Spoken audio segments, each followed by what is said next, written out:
بطور chief justice of Pakistan قاضی فائز عیسیٰ کا عدالتی اور سیاسی تنازعات سے بھرپور ایک برس پر محیط دور ہنگامہ خیز رہا، جس کے دوران وہ عمران خان کی تحریک انصاف کے نشانے پر رہنے کے باوجود ڈٹے رہے۔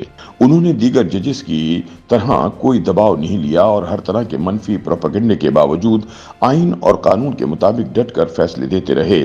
جسٹس قاضی فائز عیسیٰ کے دور کا جائزہ لیا جائے تو پتہ چلتا ہے کہ انہوں نے مختصر عرصے کے دوران کئی ایسے انتظامی اقدامات کیے اور دلیرانہ فیصلے دیے جن کے اثرات لمبے عرصے تک محسوس کیے جاتے رہیں گے۔ جسٹس قاضی فائز عیسیٰ پہلے چیف جسٹس تھے جنہوں نے اپنے اثاثوں کی مکمل تفصیلات سپریم کورٹ کی ویب سائٹ پر جاری کی۔ انہوں نے 2024 میں عہدہ سنبھالنے کے فوری بعد بظاہر ناممکن نظر آنے والے انتخابات کا انعقاد کروایا۔ انہوں نے پارلیمان کی حاکمیت کے اصول کو نہ صرف مانا بلکہ اس پر عمل درآمد بھی کر کے دکھایا۔ انہوں نے نہ صرف جنرل فیض حمید کی زیادتی کا شکار ہونے والے جسٹس شوکت صدیقی کو انصاف دیا بلکہ فیض حمید کے خلاف ٹاپ سٹی سکینڈل کی بنیاد پر کارروائی بھی کی۔ ان کا ایک اور بڑا کارنامہ ملک کے پہلے منتخب وزیر اعظم ذوالفقار علی بھٹو شہید کی پھانسی کو باقاعدہ طور پر جوڈیشل مرڈر قرار دینا تھا۔ اس کے علاوہ فائز عیسیٰ نے اپنی ذاتی زمین بھی بلوچستان حکومت کو دے ڈالی تاکہ رفاہی کاموں کے لیے استعمال کیا جا سکے، لیکن اس سب کے باوجود وہ چیف جسٹس بننے سے قبل اور بعد میں تنازعات کی زد میں رہے۔ چیف جسٹس تعینات ہونے سے قبل ان کے اس وقت کے چیف جسٹس عمر عطا بندیال کے ساتھ تعلقات بے حد خراب تھے، حتیٰ کہ اس وقت پوری سپریم کورٹ تقسیم ہو چکی تھی۔ اب ریٹائرمنٹ سے قبل ان کی جسٹس منصور علی شاہ کے ساتھ تعلقات خراب ہو چکے ہیں۔ فائز عیسیٰ کے کردار کا فیصلہ تو تاریخ کرے گی، لیکن بلوچستان ہائی کورٹ کے چیف جسٹس سے لے کر سپریم کورٹ کے چیف جسٹس بننے تک اگر دیکھا جائے تو ان کی ذات سے بہت سارے تنازعات جڑے رہے، تاہم وہ اکثر تنازعات میں سرخرو ہوئے۔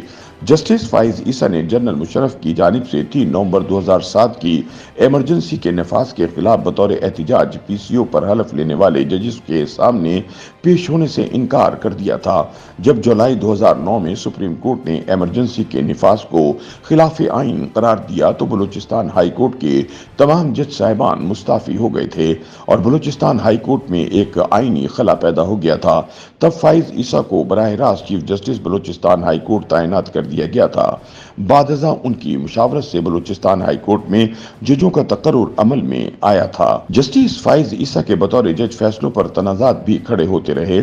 ایسا ہی ایک فیصلہ انہوں نے اکتوبر 2018 میں نیب کی جانب سے حدیبیہ پیپر ملز ریفرنس دوبارہ کھلنے سے متعلق اپیل مسترد کر کے دیا تھا۔ سپریم کورٹ کے اس بینچ کی سربراہی جسٹس قاضی فائز عیسیٰ کر رہے تھے۔ نیب اس بینچ سے اپیل کر رہا تھا کہ 18 سال پرانا نیب ریفرنس دوبارہ سے کھولنے کی اجازت دی جائے، جس پر فائز عیسیٰ نے نیب کی اپیل یہ کہہ کر مسترد کر دی تھی کہ اس کے پاس یہ ریفرنس دوبارہ سے کھولنے کے لیے کوئی مضبوط جواز نہیں۔ اس معاملے پر تحریک انصاف کی جانب سے ان کو سوشل میڈیا پر ٹرول بھی کیا گیا تھا۔ تحریک لبیک پاکستان کی جانب سے فیض آباد پر دیے گئے دھرنے کے خلاف جسٹس قاضی فائز عیسیٰ کے فیصلے پر بھی کچھ عناصر کی جانب سے تنازع کھڑا کیا گیا تھا۔ فیصلے میں فائز عیسیٰ نے سیکورٹی ایجنسیوں کے کردار پر تنقید کی تھی اور میڈیا پر لگائی گئی پابندیوں کو بھی اظہار رائے کی آزادیوں کے خلاف قرار دیا تھا۔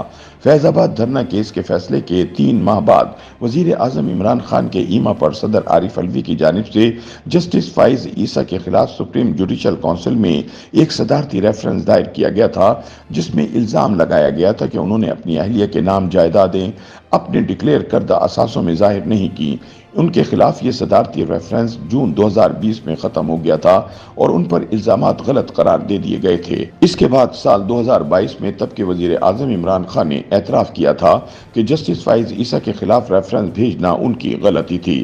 جسٹس فائز عیسیٰ بطور چیف جسٹس تعیناتی سے پہلے تقریباً 4 ماہ سماعت کرنے والے بینچوں کا حصہ نہیں بنے۔ 13 اپریل 2023 سے انہوں نے خود کو چیمبر ورک تک محدود کر لیا تھا، کیونکہ supreme court practice and procedure act per supreme court کے حکم امتناع کے بعد انہوں نے تحریری طور پر یہ فیصلہ کیا تھا کہ چیف جسٹس عمر عطا بندیال اس مقدمے کا فیصلہ لیں۔